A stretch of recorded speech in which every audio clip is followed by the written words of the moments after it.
Let's go to what we've been playing. So, Sweet. Chris, I know that you've been playing this game for a little bit. We saw it announced only a few months ago, I feel like.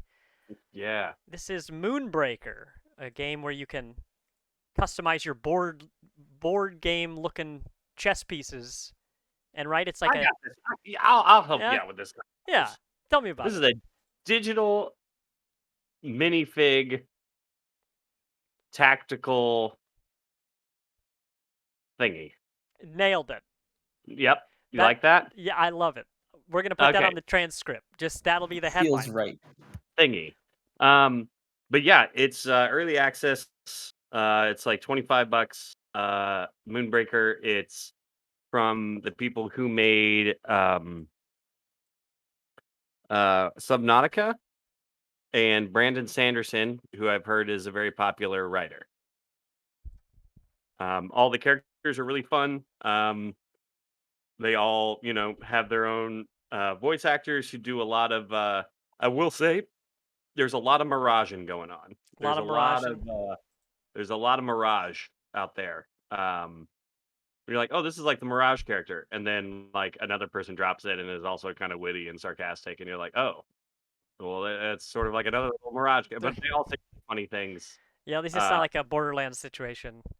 Yes. Yes, and it's like it's clever. It's not Borderlandsy. It's not cringy or anything like that. It's funny, um, but really, really fun Oops. tactical game. So if you're like into any sort of Final Fantasy Tactics or like an XCOM or anything like that, it's a lot like that. You basically primarily play the game against people. If you play against the computer, you don't get like any XP. Um, it's just that's sort of like after the tutorial, you can kind of hop in there and mess around with it, and then be like, okay, now you have to go fight people. Go. Yeah. Um, and I have to say, the first like few times I played, I got my shit wrecked, and then the next 3 games I won, and then so it's like it's a lot of that. You'll be like, man, this person doesn't understand the object of the game. I'm gonna wreck them. Basically, like you have a captain. There's 3 of those currently. Each season of this game, they will add another captain. He's your main. That's your main person. So if your captain dies, that's game over, and they have 20 HP. And then you have a roster of 10 other people that you can use that are basically shuffled like a deck. So each time you hop into a game, your captain lands. Four four of those people are shuffled and put into uh, your ship, um, and you can add people to like, or I guess like your cargo hold or something. Anyway, there's like a ship and a cargo hold. You have basically like all the other 10 are sitting in here, and you can add to basically like like these people are ready to take down with you. You just have to use the mana resource in order to which is called Cinder, Hmm. which is used to play other crew members or like special abilities of your crew members and or your um, captain. But it's really, really fun. It's very, very chess like in the way that you like hop into a game and start playing, and you start moving pieces around, and then you start figuring out somebody's strategy. Like I had one dude just completely bunker down and just start like he's dropping all of his characters back here, and I'm like, I can't freaking get to him. Yeah. Like, how do I get over there? There's all sorts of different, um, you know, like they basically call your rosters that you have. They like I've noticed people online are calling them decks. Like, hey, so this is a rush deck. Every single one of these people only costs like 1 cinder or 2 cinder to play. Um, so I could see that there's going to be very deep, almost like Magic the Gathering type of strategy of like getting these people to play off of each other. And Hmm. there's like one thing that they show in the tutorial, which is like it like shows you how to interplay, how to use crew members together. One of the crew members just has it's like riding a spaceship and just has a giant like hand that is a grapple hook. So basically, you can pull people towards you. And they show you how to use that in the tutorial. They basically show you, hey, pull this guy closer to you so that your melee captain can walk up and bop him or give him a good bonking. And then you it shows you how to then after that you can move that character farther, turn around and pull your captain and then have your captain make their move.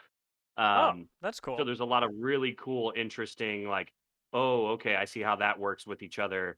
There's a whole That bunch of other ones that kind r- of do that stuff. reminds me of Into the Breach, where yeah, you are using weapons to damage enemies and tiles, but a lot of it is movement based, and uh, you have your whole turn to use in any order your attacks and moves. Most characters have to move before they attack, otherwise they just give up their move, Yes. like most tactics games. But um, yeah, like what you just described, being able to reposition with one character and then take the other character's like attack turn or whatever.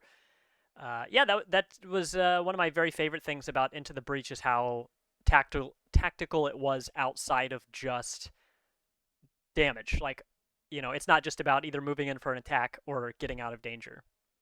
Yeah. And this is like it's just such an interesting thing because like you can paint these minifigs too if you so choose. You can sit in the paint tool and just sit there and paint them. You have default skins and stuff like that, specialty skins, legendary, all that stuff.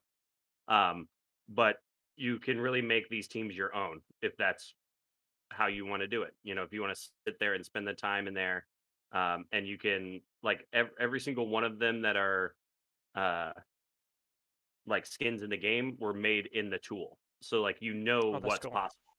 Yeah, so you're like, oh, I know that I can make it look incredible. I probably won't be able to do that because I'm not artistic like that. I But hope that it's just like the spottiest characters of all time. Right. yeah, yeah, yeah. It's like I want mine won't look as cool as that, but it's very zen to just hang out in there in the tool with the music and just um uh paint them because I've just dabbled in there and messed around a little bit. But it's very quick to unlock all of the characters. I only have one character so far I have not unlocked. And there's 50 crew members. So, So how many of those did you unlock, and how many did you start with? so I think I started with like 20, I think. But I was using, points I was earning in order to buy like little boosters, which are just um, uh, chests. Basically, you open them up and three characters pop up in different rarity forms. And there's a bar at the top that shows you you're this far away. You have to open up this many more boosters until you're guaranteed a legendary. So it's like letting you know when you open that next pack, if the bar is full, you're gonna be guaranteed a legendary skin. Yeah. Um, so that stuff's really cool. It's really fun to. It's I've noticed it's like okay, I'm gonna hop in. I'm gonna play 3 or 4 games, pop out. And like I said, like every season they're gonna be adding a lot more stuff to it. Um, I mean, the season's gonna be very long. It's like 130 days or something like that. I wish they would have shortened that a little bit, but it is an early access, so um, you know, they're not just gonna give you everything right away. Right. But they also have this with the Brandon Sanderson doing the writing and stuff. They're also doing these audio. They're calling it an audio drama, and you can listen to that on your favorite podcast catcher, or at the top of the game in the top of the hub, you'll see like headphones, and if you click on that, you can literally just play the audio drama while you're playing the game. Oh, that's cool. So like you can listen to this story of this like murder robot. Sob's in chat right now, talking about this. We're talking about this game, mentioning. They say, I'm so excited about Moonbreaker's creative potential since Bowser watches finger paint videos and paints them himself all the time. I'm taking all that osmosis knowledge into the game. Continues on to say that all of their characters are about to be black as hell. Yes. Cute little monster tamer girl, black. Hardened war criminal, black. That scaly fisher woman from the depths of the marine planet, black. And her name about to be Aqua Liqua. That's really good. uh, but yeah, it's a lot of fun. just it's really really good, and I'm hoping that people like hop on board. I know there was like some hype around it like coming out, but I haven't really seen like when I pop onto Twitch to see if people are streaming it, I'm not seeing like big numbers for it. So, Yeah. but like I did say, it is in early access, so it may just take a while. But the game is super cool. It's only going to get better the more and more people they add. Like I was watching a stream that they were talking of, where they were like discussing the game, and Brandon Sanderson. They asked him, "Hey, what's your favorite character or race in this world?" And he goes, "I actually can't talk about that Oh, because I haven't announced those people." An that's fun. entire another race of uh, people in this world that haven't been released or announced yet that are coming. So Right. I have a feeling there's about to be. I have a feeling that the amount of figs for this are going to be insane. Like you're gonna like the roster's already at 50 and it's in early access. So Yeah. it's just going to keep going because they want you to play with the different maturations of how a team can be set up. So like I think it'll just keep building and building and building, like very wild way. It'll be like when you um I feel like it's going to be because they mentioned Magic the Gathering a lot. I have a Mhm. feeling it's going to be a lot like that where you're like when you play Magic the Gathering against someone and you're like, "Oh, I've never even heard of that card before That or effect. ever seen that Right. card."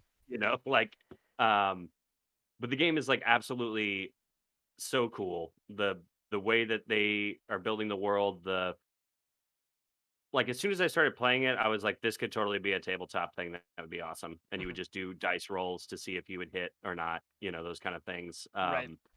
Um, but the fact that it's digital, it's interesting because there hasn't been this, like it's like playing. It's like, oh, I've been wanting to play an XCOM like game, and sort of dabbled in Phoenix Point because there's a free trial on PlayStation Plus Premium. Mhm. Pretty dope, by the way. Just another plug for that. Um, and I like got in there and started playing it. I was like, this is cool. But I knew Moonbreaker was coming out, and this is like just a different way of doing it. I know XCOM has had like multiplayer stuff before where you can like play against each other, but this just it's different and it's awesome. All the characters are great. They all have little one-liners or little things that they say that are very funny, especially when they die. Mhm. Um, it's a real like it's pretty incredible the quality of this game. Like I know like Subnautica was very popular and sold a bunch of copies, but like this is some like top tier production quality. Like this is like very very very well done. And like I Yeah. said, the fact that you can pop in and see people have like painted their own figs and they look way different. That stuff is cool. Right. Um, so Um. There's Well, first of all, Cedar, welcome to chat. Good to see you with the lurk noodle there. Work Um. nude. I could totally see something like this be a session. Plenty of streamers do painting streams, right? Or Yeah. like mini painting streams, among other things. And I could totally see this being a fun thing to hang out with your friends. What is Discord but just an opportunity to hang out and be in a phone call without making a phone call, right? It's Yes. sometimes you're playing games to be serious about the game. Sometimes you're just looking to be in the same digital place with each other and hear each other's voices. And I can totally see this just being a great way to sit around and be like, "Yo, check out this thing." Like I've been working on this. I had a long day at work and I want to unwind, and y'all just load up the game, not even to play it, but just to paint your minis. Like that sounds like a lot of fun. Uh, the Overwatch 2 has customizing skins now for a couple of them. So though it's not anywhere near what Moonbreakers has as far as customization, uh, definitely people got the bug in them to be able to make their own version of the characters that they spend time with, and I can completely appreciate that. Yeah, I'm probably gonna download this just like mostly to paint the minis, to be It's honest. so it's but the actual combat and everything is so sound. And like no game that I've played has been the same. That's So awesome. any game, any match that I've had, it's all different. Like even though it's sort of same, you also get like there's also a shuffling of assists that happens, so you never get the same 2 assists. You have assists that you like, oh, one will be like deal 1 damage. It only takes like 1 turn to refresh, but it'll be like deal 1 damage to an enemy or heal 1 damage to an ally, like heal 1. Mhm. And that one's called Plink, and then there'll be like one that's called Lifeline. That's like return a crew member to your ship and heal them for 3. Um, And you can pull things them like off your ship again during the battle? Right. Then you'd have to spend Cinder again to drop them again, but it's to like save them, heal them up, and then bring them back down. But you do have like summoning sickness and things like that, unless your Oh, captain has something that so it negates. really is Magic the Gathering. Huh? Yes, and I firmly believe that if this finds its audience, this will be a huge esports thing. Like because it's so like I could watch people play each other easily. Well, that's throwing around the esports. I mean, I wanted Limniscape to take off, you know? Like, that game could have been Yeah. dope with a lot of very talented people at the reins. Although that was a very niche idea. Totally. Yeah. So I feel like Moonbreaker is definitely like you said the production values. I think is gonna get it over the hump. And with Sanderson attached and yeah. Subnautica money behind it and all It's that. wild what they're doing with that. All right, Chris, you're placing your bets. The next big esport is Moonbreakers. I'm not saying that. I'm just saying it could All right, be... everybody. Chris It's is actually putting his painting money the down. minifigs. Yes. It's like how good can your fig be in a 15-minute timer? Oh my gosh, Lizzie and I go to these art battles here in Seattle that are these paint they're paint offs essentially. You have 20 minutes to from scratch paint whatever you want, and then people vote using their phones to crown a winner, and there's several rounds of that, and then eventually a championship match like another months away. That would be super cool if it was like straight up 15 minutes paint a mini from scratch. Like you can practice all you want beforehand, but you have to only use the tools available to everyone. You have 15 minutes, go, and see what people come up with. I would love it, like you said, if there end up being so many characters out that you're not going to recognize all of them.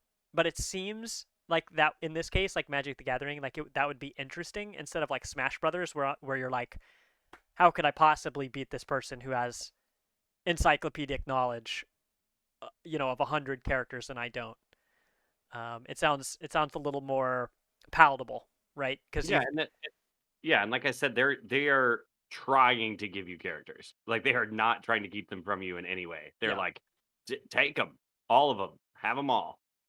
Like they're trying to make it as easy as possible for you to have the entire roster and play around with different teams. Oh that my is gosh, really nice in this day and age. Cedar in chat goes, next big esport, Pokemon Go, and then Sav pushes up their glasses and says, "Well, actually." Cedar says, "No, don't tell me it's a real thing. I was just kidding. I don't want to meet my heroes." Regret. That's what I read. Well, that's awesome, man. So how are you playing that? You're playing it on Steam. I think that's the only way that it's available right now. I could be wrong, but I'm pretty sure it's only available on Steam Early Access. Yeah, it's technically a closed beta. You had to ask for the invite. Oh, is that right? No, you have to. No. You can just buy it. Oh, great. Really?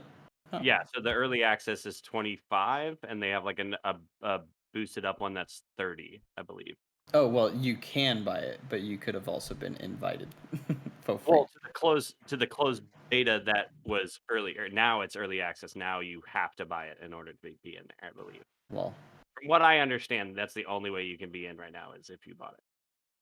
Yeah. They are saying that they are finding out exactly what their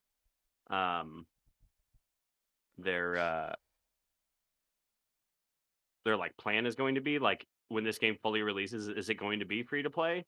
They don't know. But as of right now, Early Access, it's pay to download basically. I mean, for it being set up where it could easily be monetized, but it's not being right now, that's awesome. Especially if you get in right now. There's like, hey, buy this currency, and it's like, well, I don't really have a reason to right now. You know, Right. like like, and also they just also allude to like some other stuff being added, where like on each crew member it says uh like what they do, their lore, so you can like look at their lore and see a little bit about them, and then it says stats, and when you click the stats tab it doesn't have anything in it yet, and you're just like, I wonder how far this stats thing goes. Like, am I gonna is my version of a crew member going to be completely different than somebody else's? Is there going to be a way to like adjust their stats, basically? Yeah, to almost spend like make a talent tree or something Yeah, where he's very it's much it's yours. it's very good. It's very fun. Um, it's great. But there's also like a season pass that basically you don't have to pay for that season pass at all. It just, as you earn experience, you just keep unlocking things. You're unlocking um, new paints, decals. You're unlocking booster packs, all sorts of stuff like that. So, Heck yeah. Well, that is Moonbreakers. Thanks, Chris, for telling us about that. Like you yeah. said, available on early access for money. Oh, money. Let's hop over to Vilos. Vilos, what you been playing? Oh boy, what have I been playing? So Bayonetta released physically on Switch. It has been out since what 2016, 2017, 2018, somewhere in there. Whenever Yeah. Bayonetta 2 came out, whenever Bayonetta 2 came out, one was digitally released on Switch, and I just decided not to play it at the time. But now that it's on a physical cartridge, I was like, hell yes, give me that Bayonetta, especially now that we've got 3 coming up soon. And so, yeah, I've just been enjoying that. For anybody that hasn't dug into Bayonetta, been out for a while now, but on the Switch, it is the perfect way to play. I have it. Uh, I have it handheld that I've been using the Ori Switch Pad or Split Pad Pro, the thick ass controller to the put on the Switch sides the of Switch the deck, Switch. the Yes, split deck. How do I yes, the Steam Deck? all of the above, and it's the perfect way to play it because the Joy Cons are not the controller that you want for a game like this at all, ever. Yeah, right. And Bayonetta is just button mashing constantly, 24/7. Like, it's wild that there are so many cutscenes in the game because it kind of needs that to to be the case. So like Uh, rest your fingers, rest your yeah, thumbs. like I was talking about how rough Metal Hellsinger was to play on controller. Like, it was literally hurting me. But Bayonetta is like the progenitor of that kind of hack and slash gameplay that really gets going. But super fun. Of course, mildly difficult because it's a Platinum Games title, but just a whole lot of fun.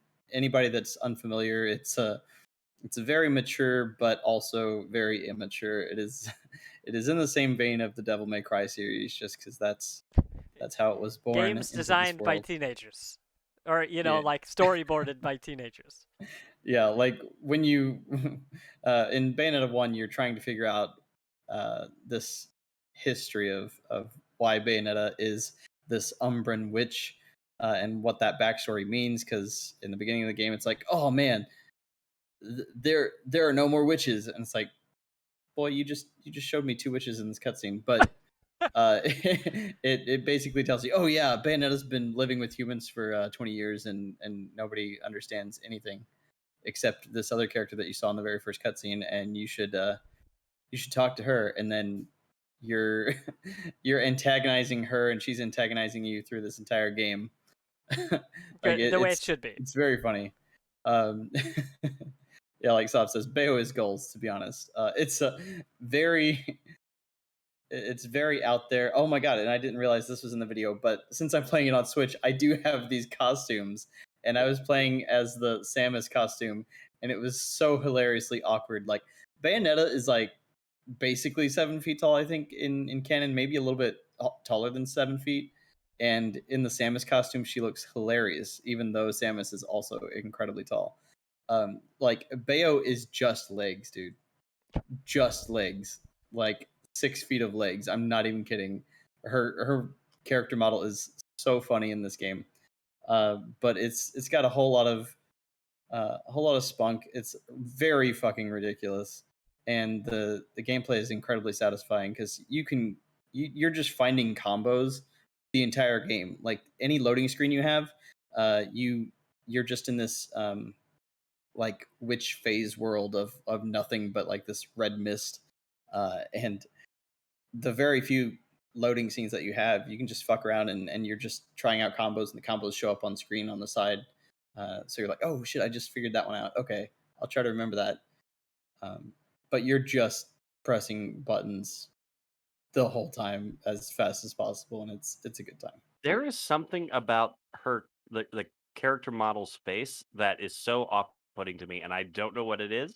Really? It's like almost like like the skin of the character in the character model is like almost like Botoxy stretched across the like skeleton of the thing that they made the model around. It's just so odd looking. I can't describe it. It's something about her eyes. It just it looks so weird to me, and I don't know what it is. I could be It's wrong, but Well, I mean, it's I can't unsee it. yeah. I'm just going, what is wrong with her eyes? What is going on with her face? That's so funny. I mean, like she really is uncomfortable to look at as Samus. It made me laugh so hard. Like I've got a few screenshots that I took of it, but I'm like, man, no, I got to go back to regular Bayonetta because this is just really weird. Um, the Link costume is just straight up hilarious, though. I saw the Star Fox one. That's terrifying. The Fox Lol. one is kind of great, but the Link one is hilarious because you're actually running around with the Master Sword, and it just makes it feel like you're playing Saints Row or something. Sav It's says so good. she's just too hot for you to handle, Chris. That's what it is. Yeah, too hot. She does like I don't know. This falls under an umbrella for me where I'm like, this person has an ambiguous age where they're clearly it's like the uncanny valley because this is like a huge. She's a witch. It's the whole point. I get it. But like lots of Japanese animation, whether it's 3D or 2D, is that it's like this is a drawing of a human that has several different ages in it. It's the body of a 25-year-old with the face of a 14-year-old. Not that that's Bayonetta, but that's how I feel about a lot of stuff. But Sav would probably just say too hot for me to handle, so we'll roll with that. Obviously, yeah. Well, how have you been enjoying it? Like you said that you've beaten both of these games before, right? No, I've played Summon Bayo 2 on Wii U, but I hadn't touched the first game actually at all. So, um, yeah, it looks fantastic on the Switch, as it should. I mean, it's a full generation ago, or generation and a half ago, whatever. But it really runs perfectly. It like with some of the other games that came out on 360 and stuff like that, like Red Faction Remastered came out on the Switch, and like Bayonetta looks like a significant bump higher than that did. So it runs incredibly well. It plays so beautifully. There's no other way to play it. Even if you're like sitting around with an old like digital copy somewhere on an Xbox, the Switch version is going to be the best way to play. Yeah. Well, heck yeah. Well, that's Bayonetta 1 and 2 on Switch, baby. And then I have only been playing one game this week. That's mostly true. I played God of War, but that's neither here nor there. The game that I really spent time being excited about was Overwatch 2. A game that, on release, unsurprisingly has had a whole bunch of issues, but it's a big AAA release that, an online-only game. It's to be expected. I saw some people griping about it online, but it's like, man, did you not grow up with new releases or what? Like, is this every time I see people upset that servers can't like not be on fire on day one, I'm just like, you must be new here. So the American servers for Overwatch just straight up don't work at all yet.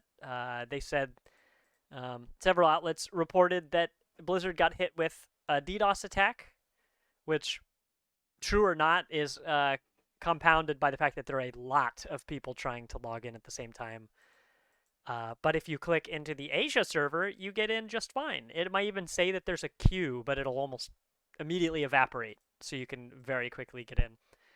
But you jump in. I jumped in pretty late a couple nights ago, so it released on Tuesday. So Tuesday night, I jumped in, played with everybody, stayed up way too late. It was one of those things where I was like, it's already late. I should, I'll only play like 2 more. And like 9 games later, I'm picking myself up off my keyboard. I'm like, I got to go to bed. Because the game's fun. The game is, if you didn't like Overwatch before, I don't see any reason why you would like this one. But if you're like a lot of us and you really enjoy the team aspects of it, it's great. There are just a whole lot of changes that are all small on their own, but you add them up, and it's just a big change in the type of gameplay that you need to be looking at. So actually, we've got Odysseus in chat. I am about to put some of his footage up here from when we played the past couple nights. So, boom. Boom. We're watching a cropped version of Odysseus's stream. You can go follow Odysseus. I'll type it in here, even though he's in chat. At Odysseus in SJ. So go follow him. Overwatch 2 has a bunch of changes. So I'll break down what those are, why you should care, and why I think this is a more accessible version of the game, essentially. 6v6 in Overwatch 1 was a lot of fun. An issue that came with that was that there's almost too much going on at any given time. So people who don't play on a regular basis often don't have the experience to understand when they should move left or right, or when they should move forward, when they should move back.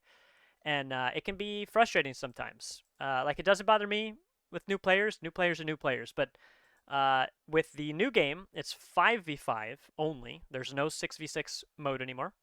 And what that means is you have 2 healers, 2 damage, and 1 tank only, instead of 2 tanks. Not only does that change the gameplay a bunch, that's great for everybody, because in any game like this, any game online that has like a role queue, right, with tanks and healers and damage, tank is always the most sought after. It has the fewest numbers of players. So blah blah blah. Like, anybody who's played a game like that knows what I'm talking about. Now that there's only 1 slot for tank, it's actually the highest supply role. So if you wanted to play as tank, you actually have to wait the longest, because there are so many people that want to play tank. It's a great problem to have, which is going to mean shorter queue times for everybody. But outside of that, generally speaking, with only 5 people running around and 1 tank, who's usually very difficult to kill, it's a lot easier to tell where the action is. Like, where people are going, where you should and shouldn't be looking. With 6 people and 2 tanks, it was tough to tell when you should move. There was a lot of problems in quick play and in ranked where your tanks just wouldn't move forward. And if you're not playing a tank, you just have to sit there and wait for your tank to do something. It's rough. But in here, with smaller teams, every character has more agency. Even the healing characters are more focused on doing damage. So there really aren't any characters anymore that just support, and that's it. Every character needs to be doing damage to the enemy team, which I think makes the whole game more fun for everybody. But they increased the time to kill, which is something that I like. It's a reason I stay away from games like Call of Duty that have a very low time to kill. Once you know you're in danger in games like that, you're immediately dead. In a game like this, or even Apex Legends, there are a lot more opportunities to get to safety, to heal, to bide your time. And that means it's a lot more thinking about the strategy that you want to employ, not just not just clicking heads. So they've got a new payload map. That's the one that we're seeing footage of right now. You get to this robot that moves along a track, and that robot pushes a barricade forward slowly over time. there's a barricade for each team, and so you get as far as you can until the other team kills you, and they stand next to the robot, and the robot sprints across the map super fast and starts pushing the other barricade. It's really nice because by the end of Overwatch 1's life, there were problems with maps that you just got steamrolled on regularly, and that was at a normie level, but also an esports level. It sucked. It wasn't fun. They ended up removing a bunch of maps entirely because people complained so much about them, and they were right to. It made balancing really difficult. So with the introduction of this new mode, it has a lot more to do with constantly pushing and fighting, less of like, oh, we're gonna only exclusively fight over here in this corner and wait for the enemy to come to us. But anyway, this is playing one of the new characters, Kiriko, in this VOD right here. Another character is Sojourn. She's a DPS player. She's dope. She's just got a very interesting kit. But yeah, lots of good stuff. With the time to kill going up, they've removed a bunch of stuff like Brigitte's stun. I love playing Brigitte. She's got a mace and a shield bash. In the first game, she had an outright stun. She hits you with that shield, and you're, stuck in your tracks for a moment. Like, you can't move your feet, but also, if you were channeling any abilities, which a few characters have, they get stunned out of that. Now, Brigitte just knocks people back, and she can travel further with her shield bash, so she can just kind of dance around a lot. Mei's main ability does not freeze people outright like it used to. Her ultimate still freezes, but her main, where she sprays on people, just does a little bit of damage and it slows the enemy. It does not freeze them. So I think those are all positive changes. It gets rid of some of the most frustrating mechanics when they're used against you. And I think newer players are going to enjoy that more, whether or not they've played Overwatch 1. Is her damage pretty much the same as far as that attack goes, though? Because it was pretty effective. She still has the icicle attack, which is pretty much the same, but her spray is, it might be the same damage. It's not that much. You really want to use that when you're just trying to lock somebody down. It's really nice against a tank, or like, let's say there's a Reaper moving toward your team, and you just need him to chill out, right? But you can just spray him so he can't get all the way where he wants to go. He's got to deal with you first. But yeah, there are other character balances. I'm not going to get into all that stuff, but there's just a lot more focus on everyone's individual agency. The payload now, you can see the robot right now on screen. It moves either at the maximum speed or it doesn't move at all. In Overwatch 1, you wanted to try to have 3 people on the payload at all times, and it moved faster, whether you had 1, 2, or 3. But they got rid of that, so now you don't have to spend so much time just planting your feet to get this robot to move. It does it at max speed. Anyway. So yeah, there's a lot of stuff to unpack there, but the game seems like a lot of fun. Everyone's in their honeymoon phase with it right now, where all these new changes are new to everybody. Yeah, there were people who played the beta, like Odysseus, but there are a lot of people like me who are either going in blind from Overwatch 1, or people who never even played Overwatch 1, because now the game is free to play. It's absolutely worth checking out, but just like I've been spouting a lot lately, I really would only recommend it if you have a squad to play with. Otherwise, this is just another fun game where you're going to play with frustrated strangers, So grab yourself a team. I'll drop the Discord link in here for anybody who doesn't have it, and we'd love to give you some people to play with. But it seems like a lot of fun. Just lots of little itty bitty challenges. Chris, you mentioned before the show, you're like, why wouldn't this just be released as a big patch? And part of it is that the PvE will arrive later, so there'll be just a bunch more new stuff. That's not out yet because of the kind of bungled development of this with Blizzard's, oh gosh, I can't say the word. Gestures broadly at Blizzard. So right now it's just the PvP mode, which is the same that Overwatch 1 was. But yeah, you're going to find me playing with Odysseus a whole bunch. We've just had a blast playing with our squads. It's cool. I'll have more to talk about it in a couple weeks when I have spent more time with it, but I'll I be mean, a it's little more free. articulate. It's free. I might download it. Who knows? It's good. There's just and it might be because everybody's new, so they haven't figured out how to just optimize the heck out of literally everything. But there's just a lot more fooling around, running around, and like getting hit, but having an opportunity to recover from it. It feels like. That's good for the way I play Junkrat, which is Go nuts. dump bombs on people, and then run back, like run forward into the fray. Really, Leroy Jenkins this thing. You know. Yeah, we got so many plays of the games. Right now, we're watching our buddy Cram with this play of the game on Reaper. I had back-to-back Brigida plays of the game. That sure doesn't happen in Overwatch 1. So that was cool. Do you know if it does anything with the PlayStation 5 controller anyway? I have no idea. I'd be surprised if it did. Anymore, like if a game comes out and it's not doing anything with that, I'm like, what are we doing? I mean, Overwatch 2 is on Switch with gyro controls, so. Yeah.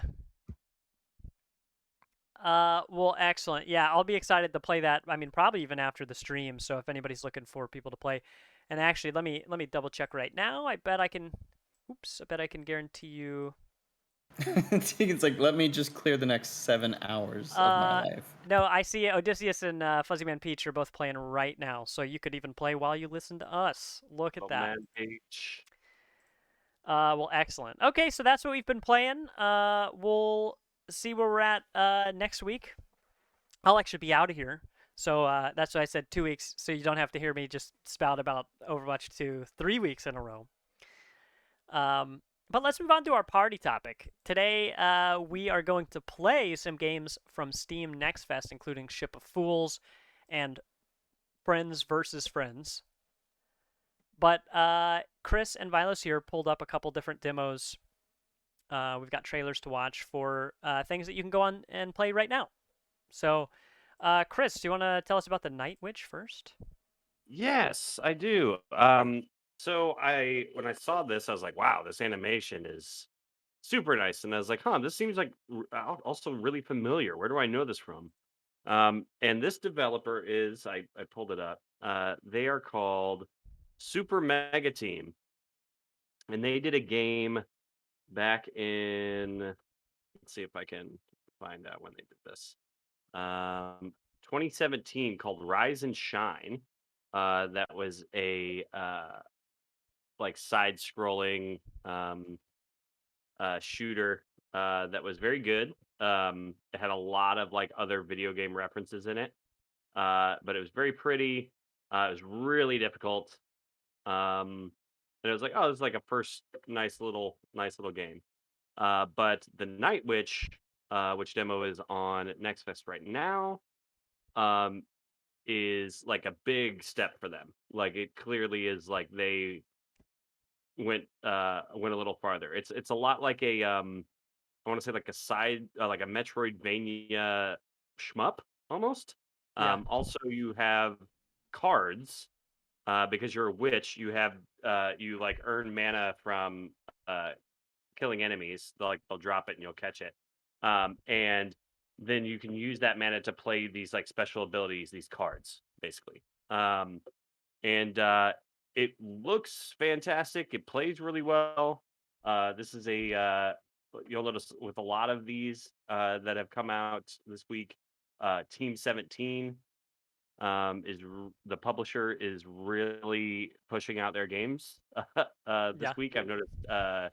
I believe Ship of Fools is Team 17. There's a whole bunch of them that they're doing demos for right now, and they're a really quality publisher. Like I said, this game looks fantastic. It's difficult. It's Metroidvania. It's shmup. It's a bunch of different things, but it's done at a really high quality. It's good stuff, and I enjoyed my time with the demo. I don't know if it's like something I'll be like, I'm gonna play the hell out of this. But it was just, man, this is a really solid, really, really, really solid indie title. That I think people when they see the animation and stuff will be like, well, I'm picking that up, and it's coming to everything. It's coming to Switch. It's coming to PlayStation. It's coming to PC. It's coming to everything. So, That's cool. yeah, and it's gorgeous. It's so nice. Like, the sound is incredible. The music is great. It's really good. All right. Vilos, let's hop over to you. Can you tell me about Asterigos? Yeah, right when my camera goes out. Skirt. Okay. Here I'm coming Give me a from the eternal abyss. Yeah, the void was calling me. Sorry. Um, there we go. In focus. All right. So Yes. yeah, This uh, says this opens up. Let's scroll back. In a long forgotten land sits a lost state of Aphes, Aphes. I want would to. say Aphes probably, just because Oh, that checks this out. is a very Immortals Phoenix Rising sort of game. Planet of the Aphes. You know. Yes. This is gonna be a nice little action RPG. It's very much like Immortals Oh, was. I think I see a tentacle monster. Oh, people are losing their minds, Vilos. They're losing their Yes. minds. Okay, I've got like a shit ton of sirens. Hold on. Oh yeah. That is a lot of sirens. Does this have the same? Oh wow, this looks a lot like Immortal Phoenix Rising.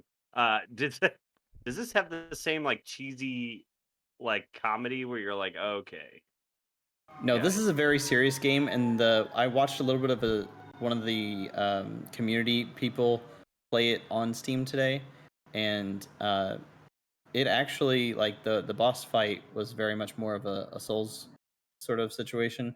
It definitely has a lot more difficulty, um, but it looked like a nice mix of what we've been seeing in action games lately. You know, it's got a little bit of the Kenna vibes as far as the animation, the character design, and then again with Immortals, which was by all measures of gameplay a fantastic game.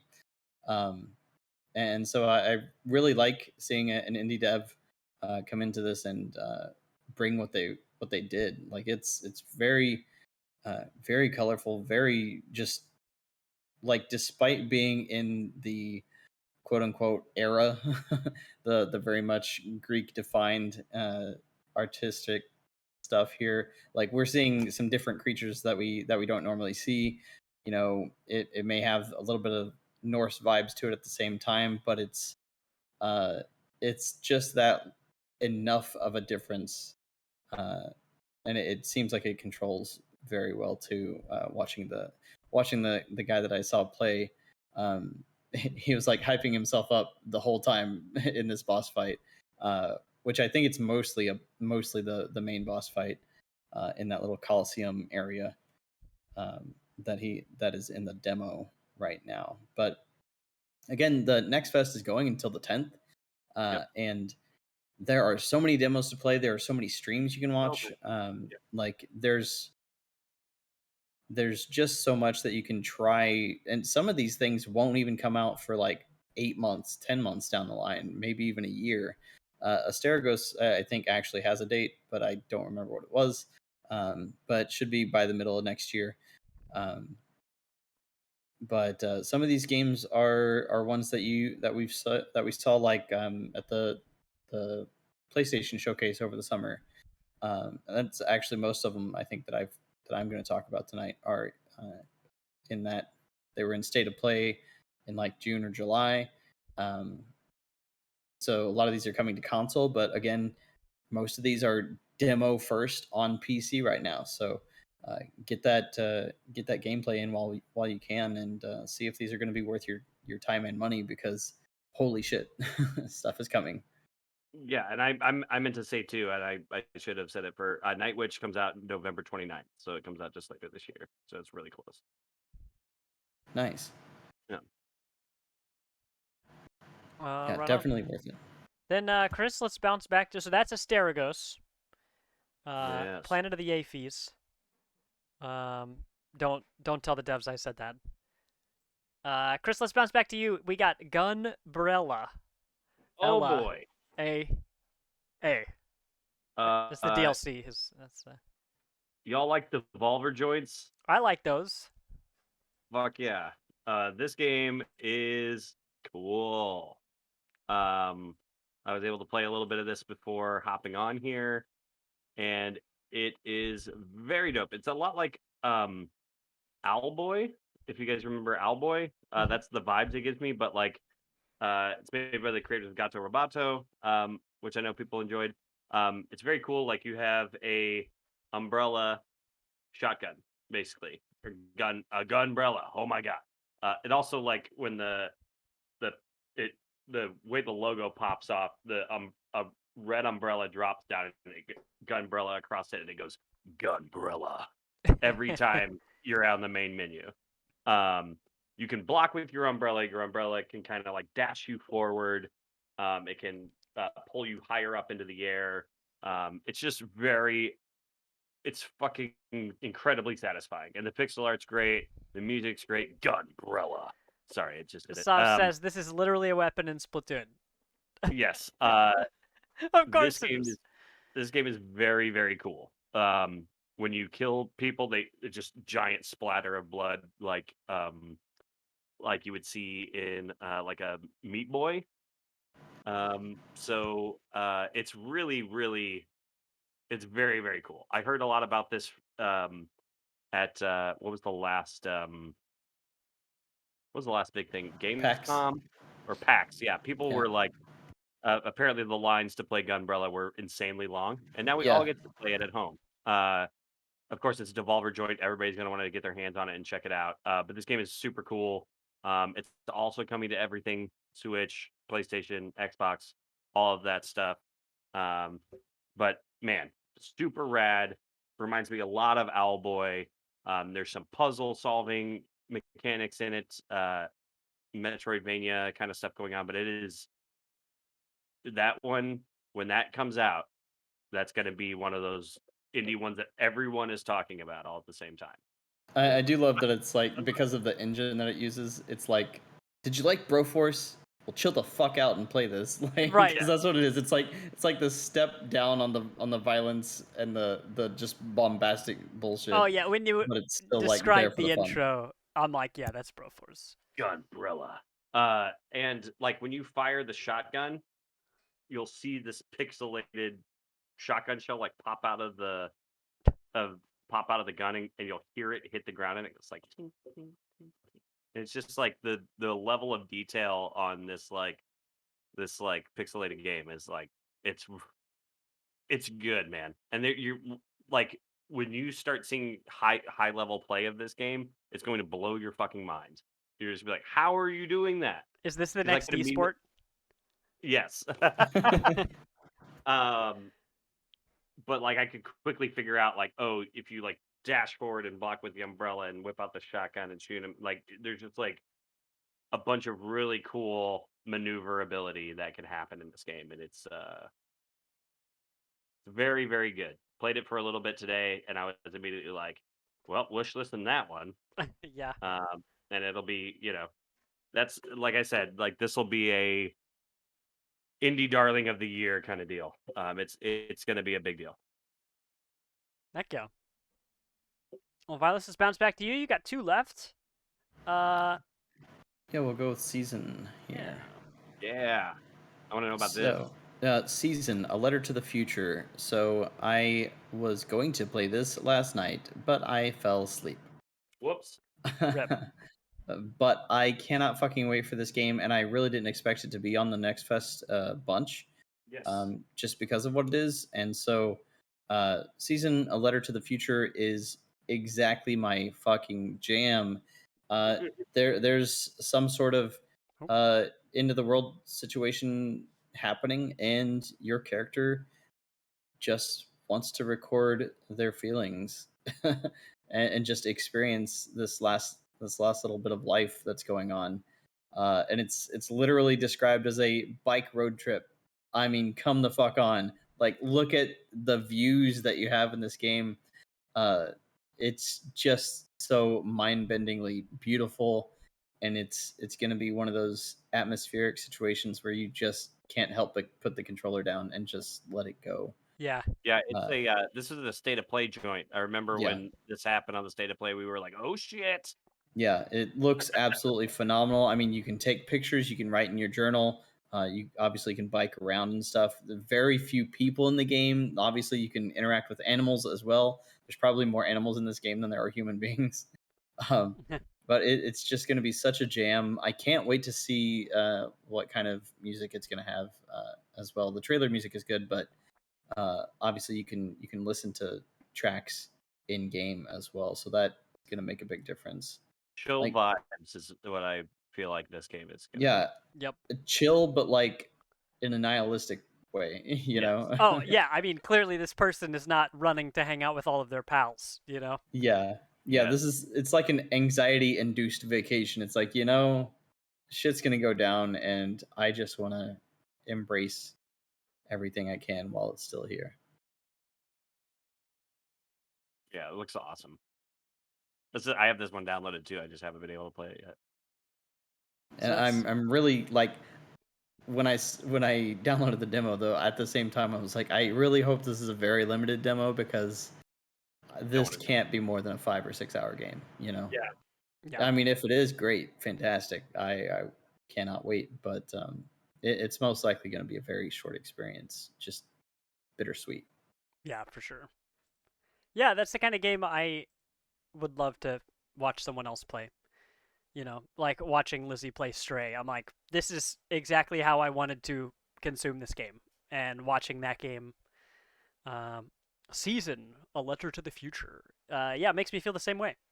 I'd really just like to be passing through to see all the cool different environments and stuff as they go. I would almost say the same about oh shoot, the musical story where you're strumming the guitar and you're like side scrolling. We both played it. What was that game called? Where you're in space. Oh, in space. Uh, I was like a musical story, the game that you called a musical story. oh, lol, That does it. Artful Escape. Artful Escape. Yes, there you go. Yeah, I enjoyed playing that, but I would have been happy just passing through, watching somebody else, drift through those beautiful landscapes and all that stuff. So, yeah, this definitely is on the list for that. And since it's on PlayStation, I'm hoping maybe I get that opportunity. Yeah, and this is also the developers Scavenger Studio. They're French Canadian. They're out of Montreal, and they've only been around since 2015. I am not really familiar with their first game, but the first game was the Darwin Project. If anybody is familiar with that, that looks interesting. Darwin Project was that like battle royale thing. Well, it kind of does look like that. It looks interesting. Well, Yeah. Best hopefully it's multiplayer game. evolved since then. Yeah. I I don't think it lasted. I think mean, it was on Best of E3 2017 for the Twinfinite site. So, Best Future Esport from Digital Trends. There Well, it is. you know, Bet on it. Whoops a daisy. but I do think that they're probably really, really good developers. Oh yeah. Yeah. I heard the game was great. I remember I think it was maybe an Xbox exclusive or something like that, but I just know it didn't do very well. Sometimes it'd be like that, you know. Sometimes it'd be like that. So that was Season, A Letter to the Future. Vilos, Yeah. what's your last one here? Dredge. Oh yeah, Dredge. I actually learned about Dredge more via articles, I think, than anything else. But I think that was also on one of the state of plays. So this is a fishing game that's not cozy. that's the I mean, very Dredge poignant thing is to bring out of this. such an evocative word for like Mhm. lifting something up from the depths of the ocean. Yeah, but like you see this part of the gameplay trailer and you're like, oh my god, this is cute, and then it starts to get darker, and so you are literally just a fisherman going through this little I guess Oh, bunch of islets, spooky. and things start getting dark, and I don't know exactly why, but there does seem to be like a corruption going on, um and obviously with the tentacle coming out of the water, there's some very Lovecraftian vibes going on here. And there are some very early press previews, I guess I would say, that have come out that say that this is very deep. It's a lot more than what it seems so far. So getting into this demo is the real deal. this demo actually may be what early journalists played as well, because it sounded like they just got a taste a few weeks back, maybe a max a month or so ago. Would you say Um, they just dipped their toes in? God damn it. You know? No. But yes, they did. And it just looks fantastic. It's still technically chill vibes, but it's obviously going to turn into something like a cross between, Inside and I don't know, what is it? Moonlight Bay or whatever. That other I watched fishing another trailer of sim. Moonlight Bay the other day, and I was like, this does not look like what I thought it was at all.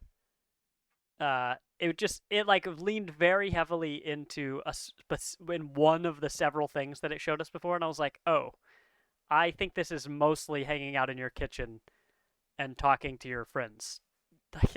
I felt like over half of the trailer was you being indoors. I was like, I thought this was gonna be you roaming around the town and being on your boat all the time. You also have to live life, sir. Okay, first Yeah. off, ew. Fishing is life. No, I'm gonna get out of here, Right. and I'm gonna scan the radio stations and go meet all my friends who live far away. And This isn't Firewatch. oh, I was talking about seasons or Okay, yeah. season : a letter to the future. Before we sign off on this, I just quickly thought we didn't address this at all, and I feel like we're doing a disservice by not mentioning Super Mario Brothers World movie trailer. Did y'all get a chance to see this? I didn't even watch it. I'll get around to it. Didn't? We'll save it. We'll save it. We'll let. No, I mean, look, I didn't. I'm not like waiting with bated breath to watch it. I'm cool with you guys just telling me your thoughts on it. Like I'm not as cruel. I don't hate Chris Pratt like a lot of people do. So I'm not expecting to be disappointed by the trailer. There is not going to be it's a me. Let me just put it that way. There's not going to be any of that, it seems like, because it sounds like Chris Pratt with a slight accent. I mean, if he did do It's a Me, people would probably immediately knock it for being culturally insensitive. I don't think it would be very good for him to talk that way the entire It's a spicy meatball. You're like, thanks, Mario. Cool. Yeah. Dude, Twitter's killed it for the past 5.5 hours straight. Like, it's just been fine. I think it looks fine. It's gonna be good still. Yeah. It's one of those what's the Despicable Me company? Illumination Studios. Yeah. Illumination Studios. So it's gorgeous. It looks great. They did a big whole, like the big first half of it is like a big Bowser scene fighting some cute penguins. Looks great. Hell yeah. Very, very silly and funny. Oh, I did see a thumbnail of cute penguins with angry faces. Yes, they're adorable. Well, excellent. Well, we could continue to talk about that while we demo stuff. If you guys are down to take a quick break, we'll load up Ship of Fools. Gosh, I can't talk. You almost had it. I don't know what's going on with me today. Ship of Fools, which is a 4-player game. There will be 3 of us. We'll see how 3 of us goes, and then if it turns out that one of our mods wants to join us, that would be all right too. That'll be Ship of Fools. We'll see how long we go with that, because we're honestly not sure how long the demo is. And then switch over to Friends versus Friends. Depending on where that puts us for time, we can see about messing with some other stuff. We've had a much quicker podcast than a lot of our recent ones, where we've just, gone headfirst into a ton of different things. So let's hit the music button, and we'll be back in about 5 minutes. And again, just so we have for the edit. This has been the Party Invite podcast. Maybe if you are enjoying this listening or watching, head out to partyinvite.games. That is our website. There's blogs there, and there's links to everything that we do. There's Discord and Facebook, but mostly you should go to the Discord. Thanks. Thanks, Vilos. You should do that every time.